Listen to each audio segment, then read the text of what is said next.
सभी देशवासियों को नमो बुद्धाय, जय भीम, जय संविधान। साथियों, आज के इस वीडियो में हम जानेंगे हिंदू कोड बिल क्या है और हिंदू कोड बिल में बाबा साहेब डॉक्टर भीमराव अंबेडकर जी भारत के महिलाओं को कौन कौन से अधिकार दिए हैं। आज के दिन साथियों, हमारी भारत की महिलाएं शिव जी पे जल चढ़ाएगी और आज रक्षाबंधन का त्यौहार मनाएगी और अपने भाइयों से गुहार करेगी कि मुझे है भाई रक्षा करें। भाई लोग तो रक्षा करेंगे ही है, भाई है भैया है तो रक्षा तो करेंगे ही, लेकिन ओरिजिनल में हकीकत में आपकी रक्षा कौन करेंगे? यह अधिकार को आपको कौन बताएगी? यह अधिकार को आप कब पढ़ेगी? क्या आप करोड़ों भाइयों को राखी बांध दोगी ना, तो भी आपको उतना अधिकार, उतना प्रोटेक्शन, उतना संरक्षण, आपको उतना रक्षा नहीं करेंगे जितना बाबा साहब डॉक्टर भीमराव अंबेडकर ने अकेले आपको किस्मत खोल दी, आपका संरक्षण कर दी, आपका जो है रक्षा कर दी बाबा साहब अम्बेडकर ने। लेकिन बाबा साहब डॉक्टर भीमराव अंबेडकर को ये भारत की महिलाएं नहीं पढ़ेगी, बाबा साहब अम्बेडकर को गाली देगी। तो क्या ही कहूं मैं साथियों। तो आज के इस वीडियो जो है बड़ा महत्वपूर्ण होने वाला है। आप में से कोई भाई लोग अगर वीडियो देख रहे हो तो अपना बहन को जरूर वीडियो दिखाइएगा, अपना पत्नी को दिखाइएगा, अपनी माँ को दिखाइएगा, अपना दादी को दिखाइएगा, सभी को जो है ये वीडियो जरूर दिखाइए, महिलाओं को विशेषकर। बस साथियों, छोटा सा मेरा अपील है, इस वीडियो को शुरू से लेकर अंत तक जरूर देखिएगा। वीडियो अच्छा लगे तो लाइक करिएगा, चैनल पहली बार आए तो चैनल को सब्सक्राइब कर लीजिएगा, बेल आइकन पर प्रेस करिएगा ताकि जब भी वीडियो अपलोड करूँ आपके पास तो नोटिफिकेशन पहुंचता रहे। 15 अगस्त 1947 को हमारा भारत देश आज़ाद हुआ। जब भारत देश आज़ाद हुआ, इसके बाद भारत में कानून बना जिस कानून का नाम था द इंडिया इंडिपेंडेंट एक्ट 1947, यानी साथियों आप हिंदी में इसे कह सकते हैं स्वतंत्रता अधिनियम 1947। ये कानून साथियों एक ऐसा कानून बना जिस कानून के तहत ये कहा गया कि भारत में अब अंग्रेजों का शासन, अंग्रेजों का रूल, अंग्रेजों का कानून नहीं चलेगा। जब भारत देश में साथियों अंग्रेजों का कानून, अंग्रेजों का रूल, नियम सब खत्म हो गया तो फिर भारत देश चलता कैसे? क्योंकि साथियों उस समय भारत का संविधान लिखने का तैयारी चल ही रहे थे, संविधान भी तैयार नहीं हुए थे। तब साथियों भारत देश कैसे चला था?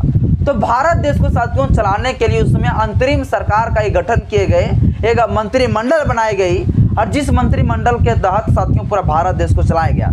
जब साथियों मंत्रिमंडल बनाए गए तो मंत्रिमंडल किसके नेतृत्व में बनाए गए थे? तो कांग्रेस के साथियों नेतृत्व में बनाए गए थे, क्योंकि उस समय हम जानते हैं कि सबसे ज़्यादा आज़ादी के समय वर्चस्व में अगर कोई पार्टी था तो साथियों कांग्रेस पार्टी था। तो कांग्रेस के नेतृत्व में साथियों एक मंत्रिमंडल बैठी और मंत्रिमंडल के द्वारा जो है पूरा भारत को कमाल संभालने का साथियों पदभार आ गया, यानी साथियों मंत्रिमंडल बना और इस मंत्रिमंडल में साथियों सिर्फ कांग्रेस के ही लोग नहीं बल्कि गैर कांग्रेसी लोग को भी शामिल किए गए और दिखाया गया पूरा देश के जनता लोगों को कि देखिए हम एक कांग्रेस का पार्टी नहीं है, हम पूरा भारत का ही पार्टी है, हम भारत का सरकार है, हम सब लोग मिलकर देश को चला रहे हैं। अभी कोई जनता के द्वारा साथियों उस समय कोई चुनाव नहीं हुआ था, क्योंकि बाबा साहब अम्बेडकर उस समय संविधान लिखे नहीं थे, अभी लिखने का तैयारी चल ही रहे थे, तो उस समय संविधान नहीं लिखा हुआ था भाई। तो इसीलिए जो है देश का जनता को कहा कि अभी जो हम सरकार चला रहे हैं वो एक पार्टी का सरकार ना होकर हम भारत का एक सरकार बनकर मंत्रिमंडल के द्वारा इस देश को चला रहे हैं। और इस मंत्रिमंडल में साथियों बाबा साहब डॉक्टर भीमराव अंबेडकर को भी शामिल किए गए। भीमराव अंबेडकर को भी साथियों इस मंत्रिमंडल में शामिल किए गए, भीमराव अंबेडकर जी को। और बाबा साहब अंबेडकर जी को साथियों लॉ मिनिस्टर बनाए गए, क्योंकि बाबा साहब अंबेडकर कानून का जानकार थे भाई, सबसे ज़्यादा कानून का ज्ञाता व्यक्ति थे बाबा साहब अंबेडकर जी। अब जिस प्रकार से बाबा साहब अम्बेडकर को ज्ञान था उसके आधार पर जो है बाबा साहब अम्बेडकर को मंत्रिमंडल का बनाए गए, लॉ मिनिस्टर, कानून मंत्री बनाया गया। हमारा भारत का प्रथम कानून मंत्री बाबा साहब अम्बेडकर थे। बाबा साहब डॉक्टर भीमराव अम्बेडकर को साथ साथ साथियों एक हिंदू महासभा के स्वामी प्रसाद मुखर्जी को भी जो है इसमें शामिल किए गए साथियों। स्वामी प्रसाद मुखर्जी को भी जो है मंत्रिमंडल में शामिल किए गए। अब एक तो भैया कट्टर जो है हिंदूपंथी वाला, कट्टर जो ब्राह्मणवाद व्यवस्था को मानने वाला, और एक जो है बाबा साहब डॉक्टर भीमराव अंबेडकर जो हिंदू प्रथाओं के, हिंदू विधियों के बहुत ही ज़्यादा विरोध करते थे। अब दोनों व्यक्ति मंत्रिमंडल में चले गए। बाबा साहब डॉक्टर भीमराव अंबेडकर जैसे ही कानून मंत्री बना, इसके बाद बाबा साहब अंबेडकर ने सबसे पहले भारत की महिलाओं के लिए काम करना शुरू किया। भारत की महिलाओं का संरक्षण करने की काम किया। बाबा साहब अंबेडकर सबसे पहले महिलाओं को अधिकार देने की बात की है। बाबा साहब अंबेडकर जानते थे कि देश के महिलाओं को शुरू से अत्याचार किए जा रहे हैं, देश के महिलाओं को गुलाम बनाए गए, देश के महिलाओं को सबसे ज्यादा शोषण अत्याचार हुआ है, देश के महिलाओं को एक जानवरों की तरह ट्रीट किए गए हमारे देश में। तो सबसे पहले महिलाओं का जिंदगी कैसे सुधारा जाए, महिलाओं को जिंदगी कैसे अच्छा किया जाए, कैसे बेहतर बनाया जाए, सबसे पहले बाबा साहब अम्बेडकर ने महिलाओं के बारे में सोचा। और बाबा साहब अम्बेडकर ने महिलाओं को अधिकार देने के लिए, महिलाओं के संरक्षण के लिए, महिलाओं की रक्षा करने के लिए बाबा साहब अम्बेडकर ने हिंदू कोड बिल जैसे व्यवस्था किए। बाबा साहब अम्बेडकर ने हिंदू कोड बिल साथियों तैयार किए, हिंदू कोड बिल ड्राफ्ट किए। और ये हिंदू कोड बिल साथियों भारत की महिलाओं को किस्मत बदल देने वाले ये कानून थे। बाबा साहब अम्बेडकर ने हिंदू कोड बिल में भारत की महिलाओं को, वो जो हजारों सालों से जो महिलाओं को एक पैर का जुत्ती के बराबर में समझी जाती थी, सारे प्रथाओं को खत्म कर कर बाबा साहब अम्बेडकर पूरा सभी लोगों के लिए, चाहे महिला हो चाहे पुरुष, सबके लिए समान अधिकार का व्यवस्था बाबा साहब अम्बेडकर ने हिंदू कोड बिल में किया। लेकिन जब बाबा साहब अम्बेडकर ने हिंदू कोड बिल जब लिखे, जब हिंदू कोड बिल तैयार किए हैं, तब मैं आपको बता दूं साथियों, इसी मंत्रिमंडल का राष्ट्रपति कौन थे? इसी मंत्रिमंडल का साथियों राष्ट्रपति थे डॉक्टर राजेंद्र प्रसाद। डॉक्टर राजेंद्र प्रसाद साथियों जो खूब ज़्यादा मनुवाद व्यवस्था को मानने वाले थे। अब साथियों आप लोग जानते हैं कि जब भी कोई भी बिल लाया जाता है, जब भी कोई विधेयक लाई जाती है, तो उस विधेयक में जब तक राष्ट्रपति साइन ना करे तब तक वो कानून नहीं बनता है। बाबा साहब अम्बेडकर ने ड्राफ्ट तैयार कर लिया, लेकिन ड्राफ्ट करने के बाद जब संविधान सभा में, संसद के अंदर साथियों, आप संविधान सभा कर लीजिए या संसद कर लीजिए, वही था साथियों, संविधान सभा भी ही संसद था, संसद ही संविधान सभा था, उस समय कोई अलग अलग नहीं था। तो साथियों संविधान सभा में, संसद के अंदर जब बाबा साहब अम्बेडकर ने इस बिल को लेके गया, इस देश के महिलाओं को अधिकार देने के लिए जब जो कानून लेके गया, राष्ट्रपति डॉक्टर राजेंद्र प्रसाद ने सबसे पहले खारिज कर दिया, बोला मैं इस कानून पर साइन नहीं करूंगा। यानी साथियों जितना हिंदू पंथी को मानने वाले लोग थे, ये स्वामी प्रसाद मुखर्जी साथियों, ये भी खूब ज्यादा विरोध किया, कहा कि हिंदू धर्म का ये इतना बड़ा फैसला लेने वाला अम्बेडकर कौन होता है, ये हिंदू धर्म का ये क्या है, हिंदू धर्म का कोई ये हीरो है। बाबा साहब अम्बेडकर को खूब अपमानित किया कि हिंदू धर्म का ये फैसला लेने वाला कौन है, हिंदू धर्म में क्या सही है क्या गलत है, इसका फैसला लेने वाला अम्बेडकर कैसे हो गया। अम्बेडकर को साथियों खूब ज़्यादा डॉक्टर राजेंद्र प्रसाद अपमान किए हैं, स्वामी प्रसाद मुखर्जी खूब ज़्यादा अपमान किए बाबा साहब अम्बेडकर को, और कहा कि नहीं मैं इस कानून पर साइन नहीं करूँगा, मैं इस कानून पर बिल्कुल भी साइन नहीं करूँगा। अब साथियों साइन करने पर मना कर दिए। बाबा साहब अम्बेडकर एकदम रोता रह गया कि हम किस भारत देश की आज़ादी का सपना देखते थे, जिस देश में महिलाओं को गुलाम बनाने वाला प्रथा आज भी जो है भारत के लोग रखना चाहता है महिलाओं को, आज भी महिलाओं को जुत्ती के बराबर समझना चाहता है भारत की पाखंडी मनवादी लोग। बाबा साहब अम्बेडकर खूब ज़्यादा साथियों रोए, और बाबा साहब अम्बेडकर ने फाइनल सितंबर में साथियों, सितंबर 1950 को बाबा साहब अम्बेडकर जी अपने कानून मंत्री के पद से इस्तीफा दे दिए। बाबा साहब अम्बेडकर जी बोला नहीं, जब मैं कानून मंत्री होते हुए भी हम अगर मेरा कोई यहाँ पर अगर बात नहीं माना जा रहा है, मेरी बातों को खूब ज़्यादा विरोध किया जा रहा है, तो मैं कानून मंत्री रह के क्या करूँगा।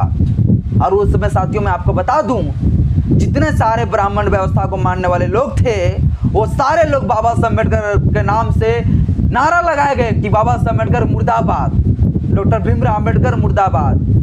हिंदू विरोधी के नाम से बाबा साहब अम्बेडकर को माना गया, सिर्फ इसलिए क्योंकि महिलाओं को अधिकार देने की बात कर रहे थे बाबा साहब अम्बेडकर। हिंदू कोड बिल में महिलाओं को अधिकार दिए गए थे, अब इसलिए साथियों उसका विरोध किया गया। बाबा साहब अम्बेडकर ने रोते रोते साथियों सितंबर 1950 को बाबा साहब अम्बेडकर कानून मंत्री के पद से इस्तीफा दे दिए। जब साथियों ये कानून मंत्री के पद से इस्तीफा दिए, इसके बाद पंडित जवाहरलाल नेहरू जी बाबा साहब डॉक्टर भीमराव अम्बेडकर से मिले, और बाबा साहब अम्बेडकर से कहा कि डॉक्टर भीमराव अम्बेडकर जी आप बिल्कुल घबराइए नहीं, मैं हिंदू कोड बिल ला के ही दम लूंगा, मैं हिंदू कोड बिल लाऊंगा। इसके लिए सबसे पहले भारत में एक पहला चुनाव तो होने दीजिए, अगर चुनाव में हमारी सरकार बनता है, अगर हम प्रधानमंत्री बनते हैं तो सबसे पहले हम हिंदू कोड बिल ही लेंगे। और साथियों जब 1951 से 1952 के बीच में जब चुनाव हुई, उस चुनाव में साथियों जब कांग्रेस की सरकार बना, तो कांग्रेस की सरकार बनने के बाद साथियों हिंदू कोड बिल जैसा कानून जो है भारत देश में आना शुरू हुआ। लेकिन हिंदू कोड बिल साथियों एक साथ में नहीं आया, बल्कि हिंदू कोड बिल साथियों एक एक्ट की तरह आया, एक अधिनियम की तरह आया, और अलग अलग समय में आया साथियों। सबसे पहले साथियों आया हिंदू मैरिज एक्ट, जिसको कहते हैं हिंदू विवाह अधिनियम, जो साथियों 1955 में आया। उसी हिंदू कोड बिल का हिस्सा है भाई हिंदू मैरिज एक्ट। इसके बाद साथियों 1956 को हिंदू सक्सेशन एक्ट लाया, जिसको साथियों हिंदू उत्तराधिकार अधिनियम कहते हैं। इसके बाद साथियों Hindu minority and guardianship act आया। इसके बाद साथियों Hindu adoption and maintenance act आया 1956 को साथियों। यानी साथियों एक कानून 1955 को आया हिंदू मैरिज एक्ट, और हिंदू सक्सेशन एक्ट साथियों 1956 को आया। Hindu minority and guardianship act जो है 1956 को आया। Hindu adoption and maintenance act साथियों ये भी 1956 को आया।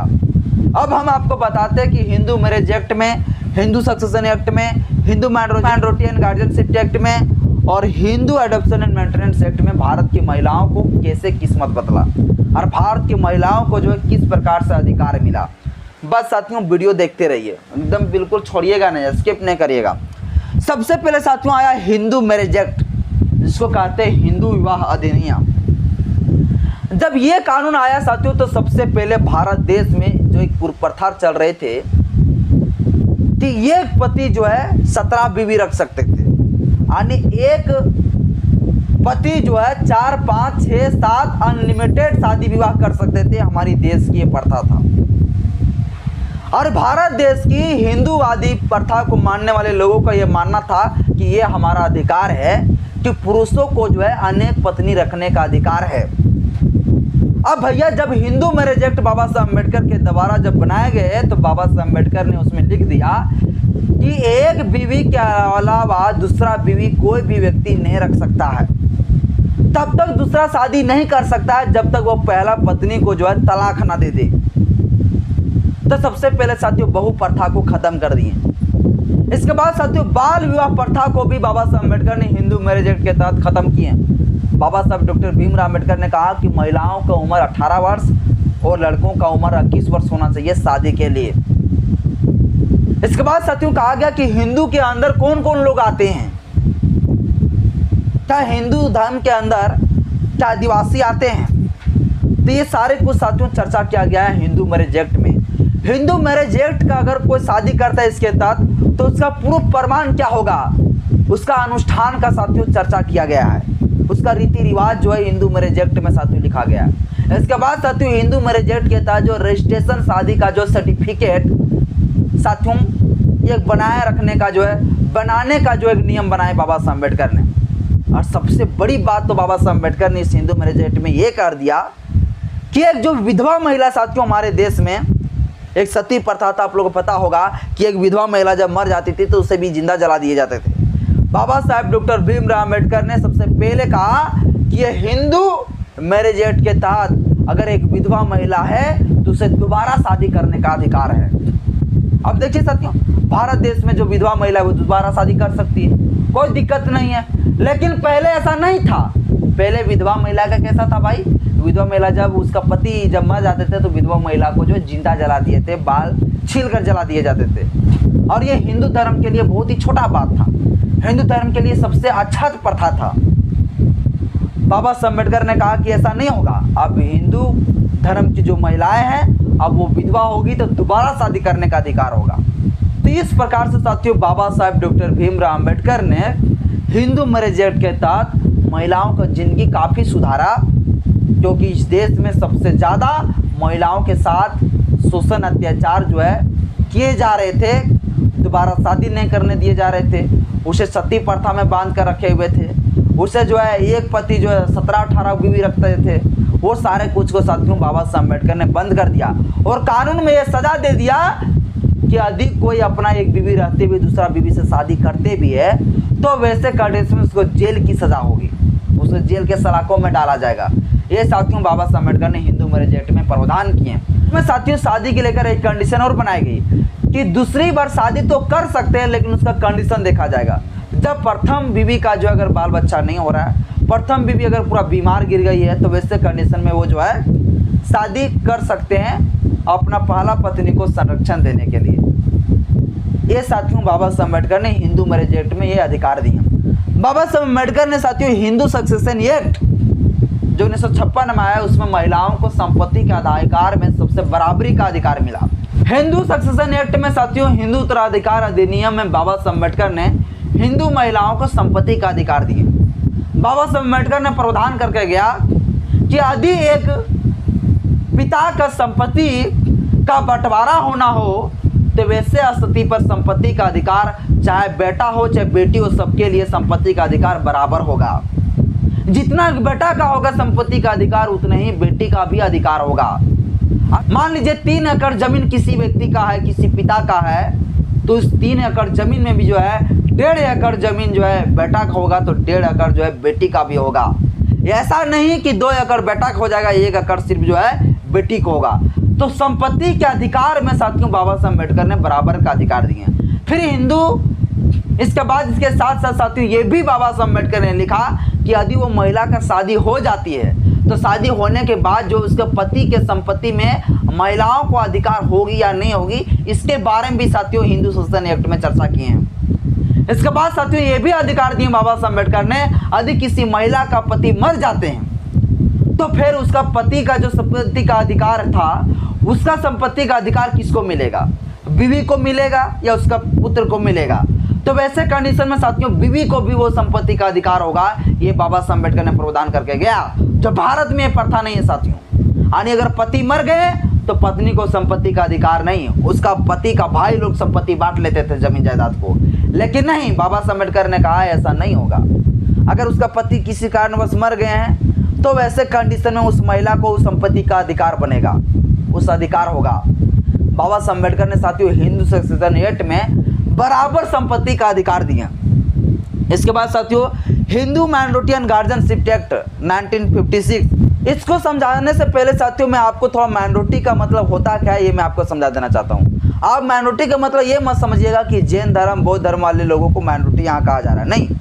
यहाँ माइनॉरिटी कहने का अर्थ ये है साथियों कि जो 18 वर्ष से कम उम्र का बच्चा है उससे कहा गया है माइनॉरिटी साथियों।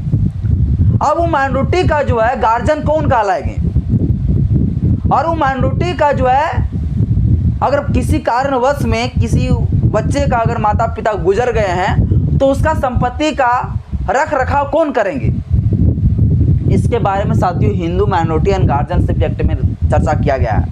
मान लीजिए साथियों एक माइनॉरिटी एक बच्चा है, उस बच्चा का गार्जियन कौन होगा? तो जैसे साथियों अगर आप में से आपके परिवार में से किसी 18 वर्ष से कम उम्र का अगर बच्चा होगा, तो उसका गार्जियन कौन कहलाता है?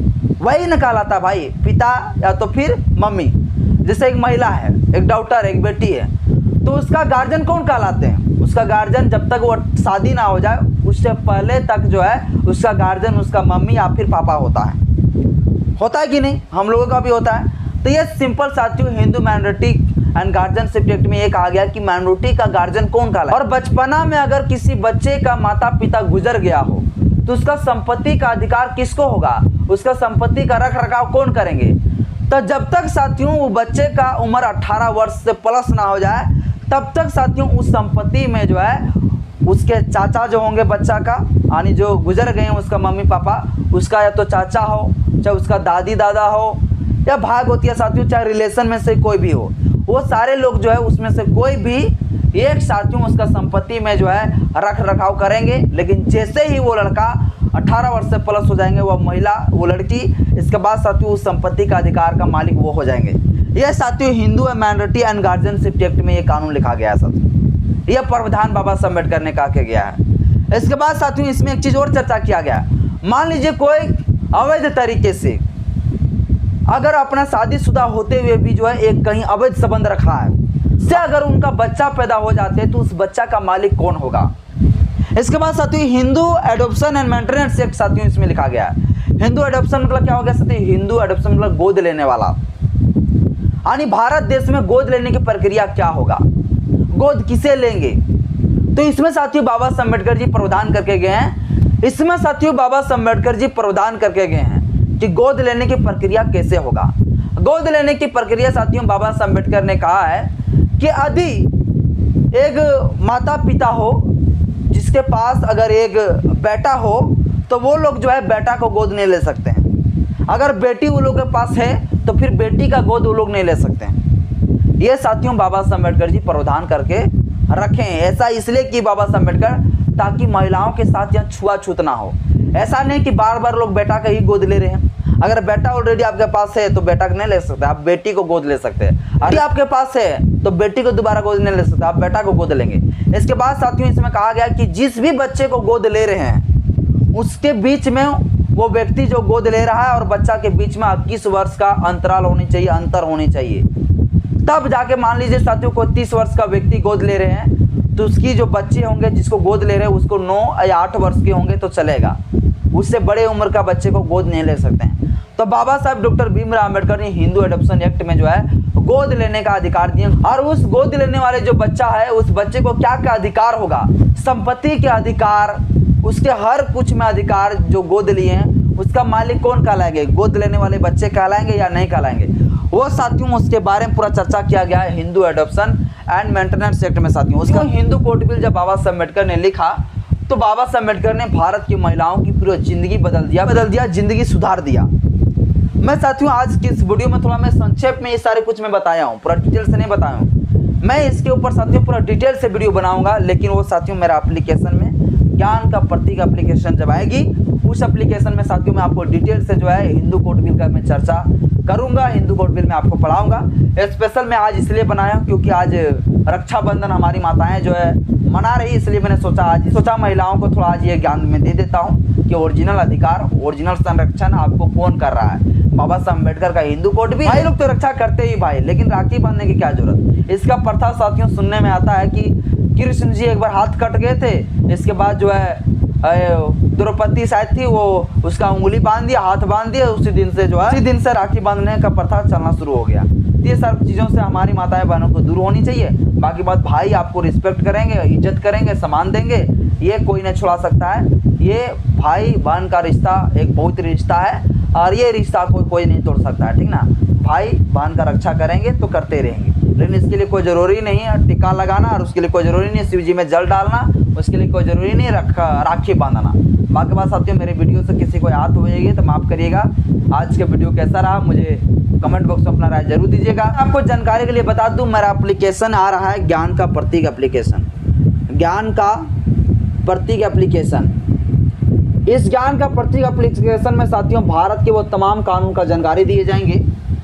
इस ज्ञान का प्रतीक एप्लीकेशन साथियों कुछ ही दिन में जो है प्ले स्टोर में आ जाएंगे, इसके बाद आप लोग वहां जाके इंस्टॉल कर सकते हैं। इसके बाद वहां पर साथियों तमाम कानून की जानकारी दिए जाएंगे, कोर्स बार साथियों उसको ख़त्म किया जाएगा। तो ज्ञान का प्रतीक एप्लीकेशन का जानकारी आप लोगों को मैं दे रहा हूं। ज्ञान का प्रतीक एप्लीकेशन को आप लोग डाउनलोड कर लीजिएगा।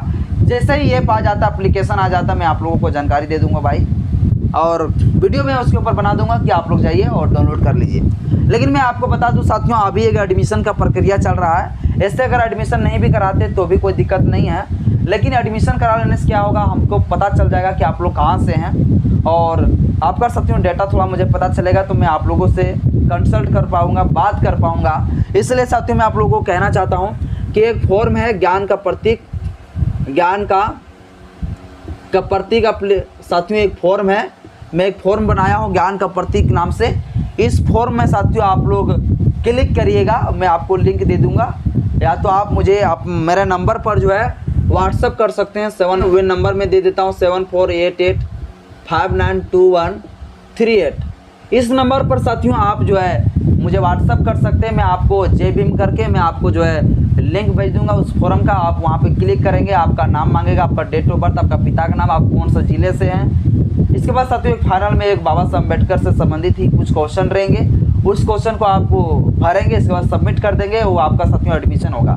एडमिशन का प्रक्रिया मैं इसलिए चला रहा हूँ ताकि आप लोगों से थोड़ा आप लोगों का कॉन्टैक्ट नंबर आप लोगों से मैं बात कर सकूँ, इसलिए साथियों ये प्रक्रिया अपनाया हूँ। अगर आप लोग एडमिशन कराना चाहते हैं तो प्लीज़ जो है इस नंबर पर व्हाट्सअप कर सकते हैं, या तो साथियों मेरा टेलीग्राम चैनल जो है, टेलीग्राम चैनल में भी ज्ञान का प्रतीक आप सर्च मारेंगे तो टेलीग्राम चैनल भी मेरा खुल जाएंगे, वहाँ पर भी साथियों फॉर्म ऑलरेडी दिया हुआ है, वहाँ से भी आप उस फॉर्म को ले सकते हैं। वहाँ भी साथियों वहाँ से भी इस फॉर्म से एडमिशन करा सकते हैं। बाकी बात साथियों आज की इस वीडियो आपको कैसा लगा मुझे कमेंट बॉक्स में अपना राय जरूर दीजिएगा। चैनल पहली बार आए तो चैनल को सब्सक्राइब कर लें, बेल आइकन में प्रेस करें। जय भीम, जय संविधान, जय विज्ञान।